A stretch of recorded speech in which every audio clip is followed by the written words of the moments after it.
50 കോടിയുടെ സേവന പദ്ധതികളുമായി lions club 318C ആരോഗ്യം, വിദ്യാഭ്യാസം തുടങ്ങി നിരവധി മേഖലകളിലായി ക്ഷേമ പദ്ധതികൾ നടപ്പിലാക്കുകയാണ് ലക്ഷ്യം. പദ്ധതിയുടെ പ്രചരണാർത്ഥം സംഘടിപ്പിച്ച വാഹന പ്രചരണ ജാഥ കോതമംഗലം നഗരസഭാ councillor advocate Shibu Kuriakose flag off ചെയ്തു. ലയൺസ് ക്ലബ്ബ് ഇന്റർനാഷണൽ ഡിസ്ട്രിക്ട് 318സിയുടെ 2026-27 വർഷത്തെ സേവന പദ്ധതികൾ പൊതുജനങ്ങളിലെത്തിക്കുക എന്ന ലക്ഷ്യത്തോടെയാണ് വാഹന പ്രചരണ ജാഥ സംഘടിപ്പിച്ചത്. ജാഥ Kothamangalam municipal councillor advocate Shibu Kuriakose flag off ചെയ്തു.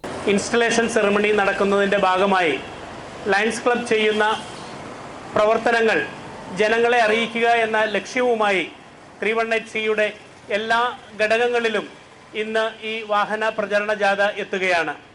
അതിന് എല്ലാ ലയൺസ് ക്ലബ്ബും അതാത് പ്രദേശത്ത് സ്വീകരണം നൽകിക്കൊണ്ടിരിക്കുകയാണ്. റീജിയൻ 5 ചെയർമാൻ സോണി എബ്രഹാം ചടങ്ങിൽ അധ്യക്ഷനായി. TJ ജോർജ് മുഖ്യപ്രഭാഷണം നടത്തി. 2026-27 വർഷത്തിൽ ഡിസ്ട്രിക്ട് 318സിയുടെ നേതൃത്വത്തിൽ 50 കോടി രൂപയുടെ സേവന പദ്ധതികൾ നടപ്പിലാക്കുമെന്ന് അദ്ദേഹം പറഞ്ഞു. കിടപ്പ് രോഗിയുള്ള കുടുംബങ്ങൾക്ക് 20,000 രൂപ വരെ ധനസഹായം നൽകും. ആരോഗ്യം, വിദ്യാഭ്യാസം, സാമൂഹ്യക്ഷേമം എന്നീ മേഖലകളിൽ നിരവധി ജനോപകാരപ്രദമായ പദ്ധതികൾ ഈ വർഷം നടപ്പിലാക്കുമെന്നും അദ്ദേഹം കൂട്ടിച്ചേർത്തു. Lions Club president Saji K Mathews, M Aliyar, Sony TK, MK Narayanan, Solan George, Deepak Jose എന്നിവർ ചടങ്ങിൽ പ്രസംഗിച്ചു. ലയൺസ് ക്ലബ്ബ് നടപ്പിലാക്കുന്ന സേവന പദ്ധതികൾ കൂടുതൽ ജനങ്ങളിലേക്ക് എത്തിക്കുന്നതിനും സമൂഹത്തിന്റെ വിവിധ വിഭാഗങ്ങളുടെ പങ്കാളിത്തം ഉറപ്പാക്കുന്നതിനുമാണ് വാഹന പ്രചരണ ജാഥ സംഘടിപ്പിച്ചിരിക്കുന്നതെന്ന് സംഘാടകർ വ്യക്തമാക്കി.